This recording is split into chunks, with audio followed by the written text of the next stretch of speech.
Hey moms, welcome to another episode of the Life Unboxed blog show, where we talk about all things momtrepreneur, from raising your kids to running a business, and the most important one, to keeping your sanity.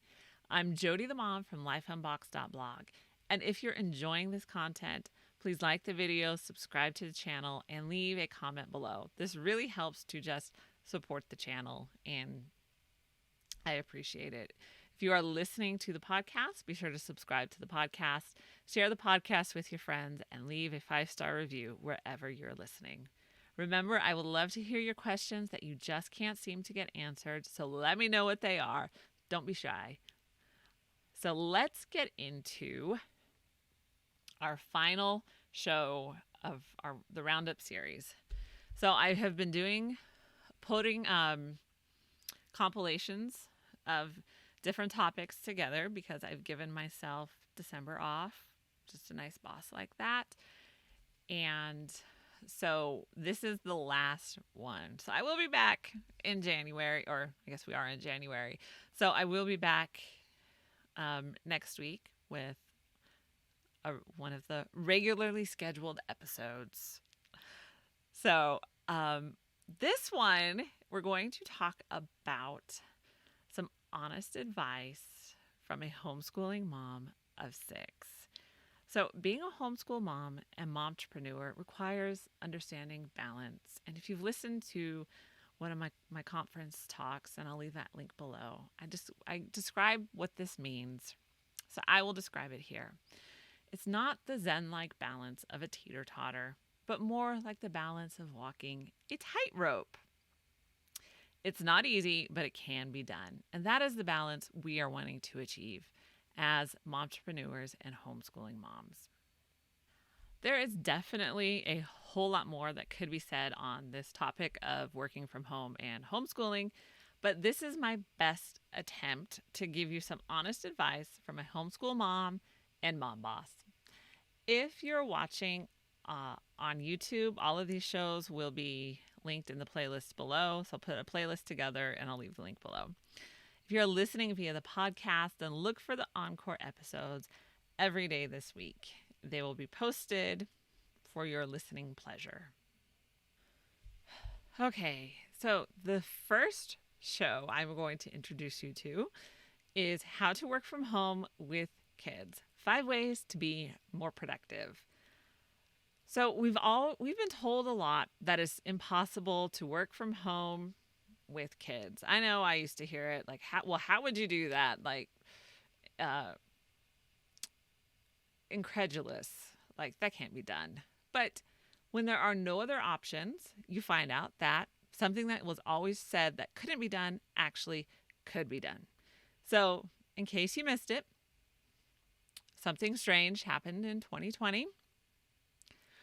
And the world turned upside down. These unprecedented and strange times forced everybody to look long and hard at how we work, which led to most workers becoming remote workers and homeschool moms. So the question was being asked literally all over the world: how to work from home with kids. Then everyone discovered that it could be done because it had to be done. Necessity is always the mother of invention. For me, it was just another day at the office, since I have been doing this now for almost 7 years. Yeah, whatever. I'm not going to try and do the math. It's about 7 years. And it is a revolutionary idea that moms can work from home with children and still be highly productive. So for the next show, homeschooling multiple grades, working with all ages. As many of you already know, my age range is teen to toddler.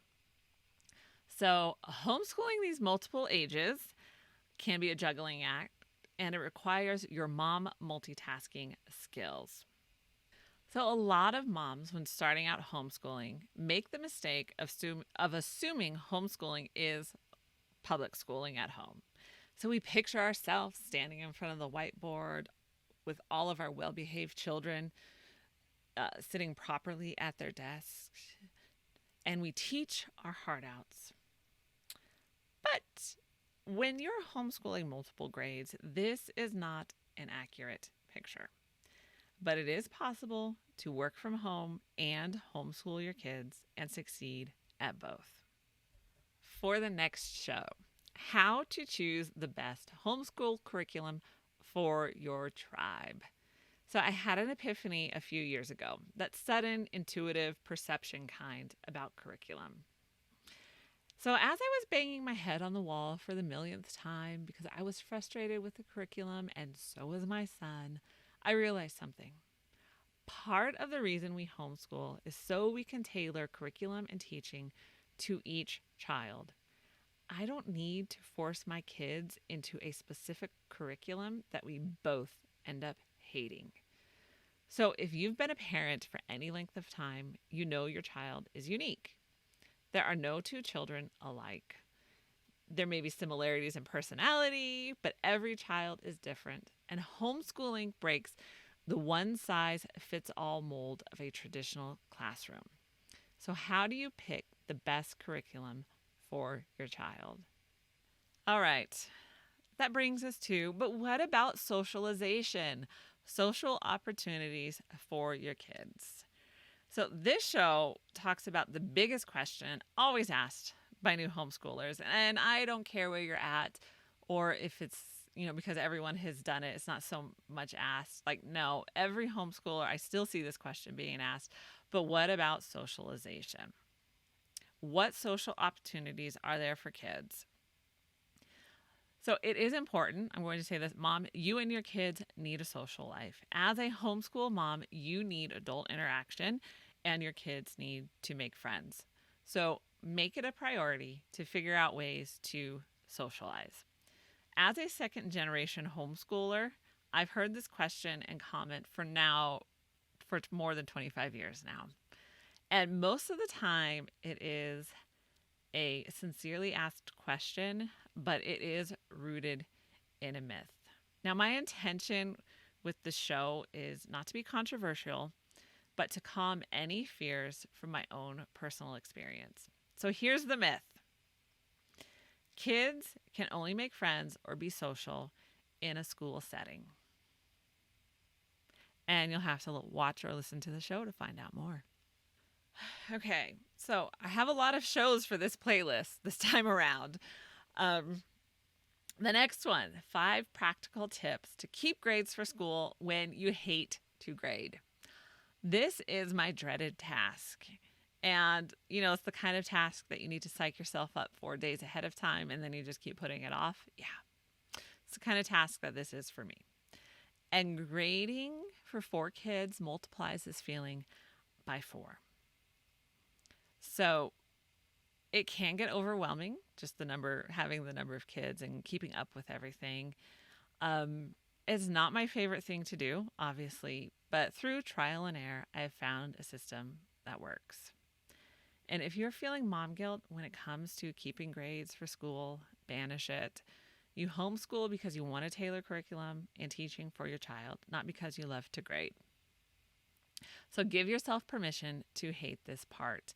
And I will let you in on a secret. Teachers hate to grade too. So we are in good company.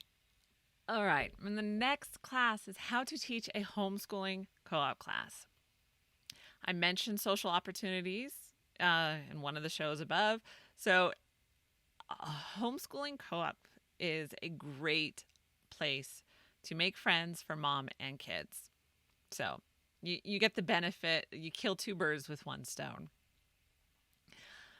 But sometimes it can be hard feeling like you have nothing to contribute. And how are you going to do it? Or you just need some fresh ideas for your class. So I'm going to tell you, moms, that you can easily create a co-op class that you will love to teach and that kids will have fun too. And if you're hesitating because you don't feel like you have anything to give, let me tell you, Mom, you do. Share your gifts and knowledge. You have something to contribute. And the How to Teach a Homeschooling Co-op class show will take you through step by step. It'll even give you a class structure and ideas for a co-op class. So check it out if you need that extra encouragement to get started. And for the final one, so this is going to be a bonus, but it's Lifestyle of the Homeschool Mom and Momtrepreneur. So it is from it was recorded from a homeschool conference that I spoke at during the summer. So I hope you enjoy the slightly out of the box style. So this is the discussion centered around our culture and lifestyle of most families needing two incomes. So you face the predicament, you want to give your kids the best education, but you still need to contribute to the family budget. So how can you realistically do both? Mom, some days can get really rough as a homeschool mom and momtrepreneur. So remind yourself of why you're homeschooling your kids, whether it is to be the biggest influence in their lives during the most formative years or to give them more opportunity to learn outside of a one-size-fits-all model of teaching. Whatever your reasons are, remind yourself of them and don't let them go, because this is your calling, Mom. I am so glad you joined me today for this final roundup series. Be sure to like the video, subscribe to the channel, and if you want to help spread the word, share with your friends. You can listen to the podcast on Apple Podcasts, Spotify, and wherever you listen to podcasts. Be sure to visit the lifeunboxed.blog for more great momtrepreneur content. And I will see you in the next video.